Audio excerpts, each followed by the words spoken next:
Hi and welcome everyone to this community call on gate, gene key, archetype, hexagram 49, and we're now going into 30. So let us focus on the 30 that we are calling the fire starter. The fire starter is in transit from February 13 to February 17. It's the gate of feelings. This is the hexagram of the clinging fire. The hexagram or the gene key frequency band goes from the shadow of desire to the city of rapture, and the human pathway here is lightness. Here we're looking at the wheel in terms of the I Ching. So you see that we have 8 elements in the middle where we have the hexagrams, we have the zodiac signs, and then we have the 8 elementary trigrams or elements here that you can see. Right now, we are in the 30, which is in the fire trigram. Yang, yin, yang is the bottom trigram here. For all these archetypes, you're going to see the same on the bottom.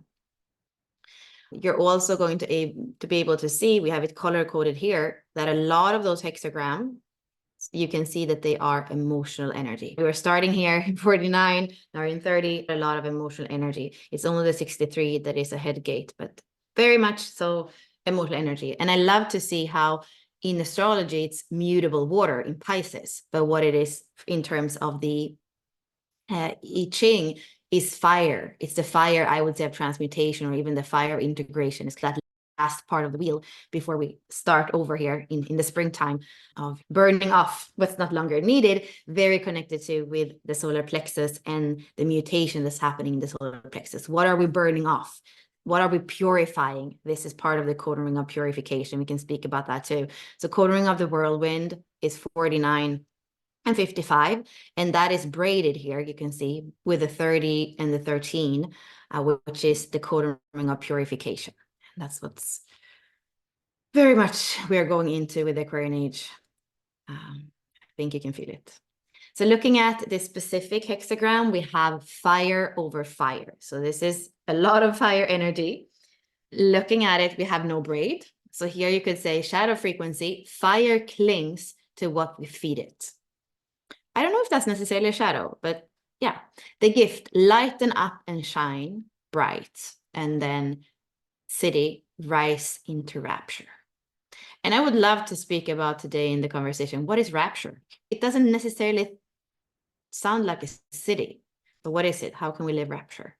So here you see the same wheel again, but we're looking at it in terms of the astrology. We're here in the 11th sign, in the 11th house. We have fixed air. This is the sign of Aquarius, which is the energized air of the ethers that calls our consciousness to the cosmos. And the ruler here is Uranus. I don't even know how to say that.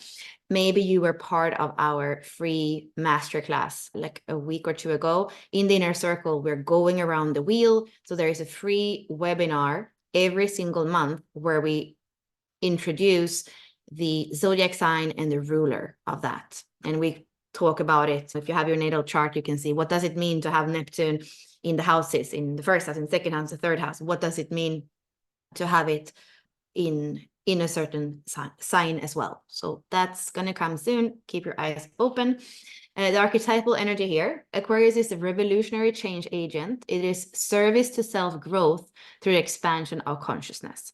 So here I just want to, if you're new, I just want to say again, all the archetypes, which are 5 or 6 in each zodiac sign, are going to have this archetypal energy, and they're going to live it out in different ways. So part of the conversation today would be, how does the 48 live out this revolutionary change agent? Yeah, with the 49, right, is the revolutionary. It is very much that energy. We can feel it. But what about the 30? How is it living out this Aquarius energy? Often we think about it maybe more like an emotional gate, but knowing from the I Ching, it's fire over fire, maybe we can see some more of this energy. That's part of the weaving we are able to do. So here we're looking at the body graph. Maybe some more of you are familiar with the way of looking at a gate from the body graph. So we are in the emotional center. This is awareness center, or becoming an awareness center, motor and awareness center. Emotions are living here. It has to do with relating and emotional competency. This shadow frequency here is defense. The gift frequency is fruitfulness, and the highest frequency is fusion. And it's the gate of feelings. And it's funny when we speak about it in human design, like this is a sexual center.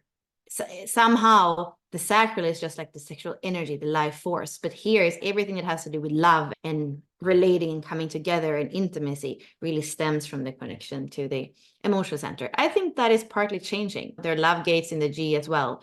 This is part, and there's tantric energy connections too. That's not always just emotional. So I think there is something there too changing in how we see relating and intimacy.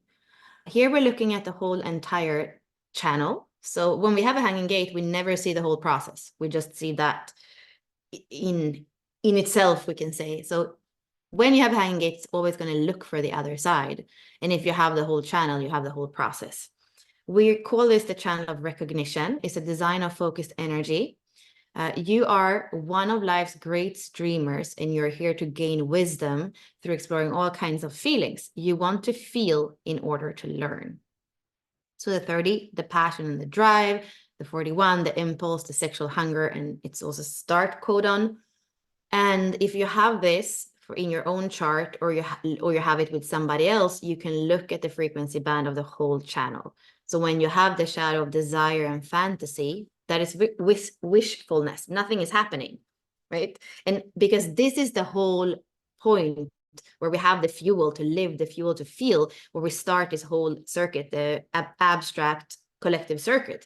If we're just in the shadow, the desire and the fantasy, it's wishfulness and nothing is happening. There is no experience had, and there's nothing to share about, and there's no wisdom gained. There's nothing you have sensed, right? But then in the higher frequencies, we have the lightness and the anticipation, which is about daring and actually going for it. I have the fuel to feel, and I'm going to feel, I'm going to have the experiences. I'm going to consume it. I'm going to be in it. I'm going to feel the transistoriness, everything is there. And then in the highest frequency, rapture and emanation is a jubilation.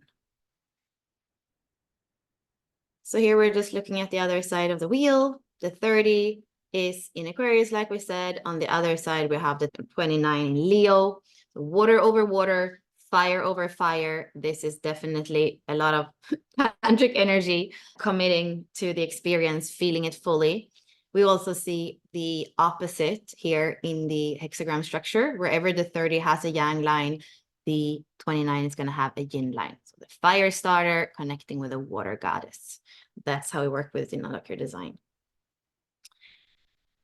And this is the last part. So I already spoke to you about this being collective circuitry, where the keynote is sharing.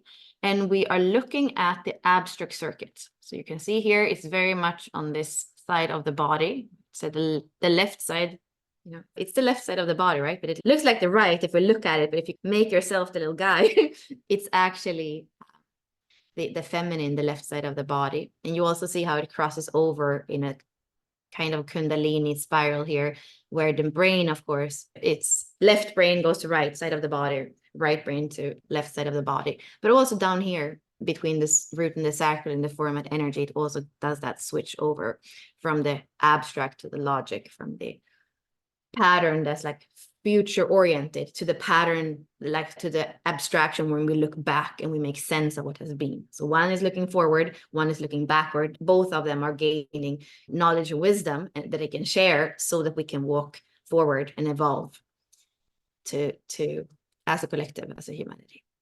So both really powerful transits right now, with those triple conjunctions in Aries in 51 and in Aquarius in 60.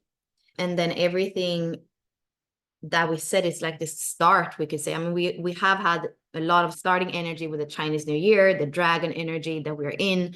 And we had, like we said, the sun going in with Pluto in Aquarius, and then Mercury came around, and now we have Venus and Mars. So all these closer planets are there and coming into this new energy. So how are you feeling? What's alive with you? The 30 and the 41 are also that energy of, like we said, having the fuel to feel and going for it. I have the 41 in my design. It's my design Mercury. And when I have nothing in my emotional center, but when I'm around friends and people that have the 30 and I have the 41 and it connects, and I find myself in those experiences that I didn't expect, like on a train in Poland going in the wrong direction and things like that. And like, how did I end up here? And that's really for me. It's like, oh, I don't know, but maybe when I look back now, I laugh with my friend about it 15 years later. And maybe we'll go to Poland again to have fun or whatever. But that's, for me, the kind of discovery that's there when you dare to go for it. And sometimes I feel with the 30 and the 41, it's almost like you don't even know how you get there. You're just there, and then it happens.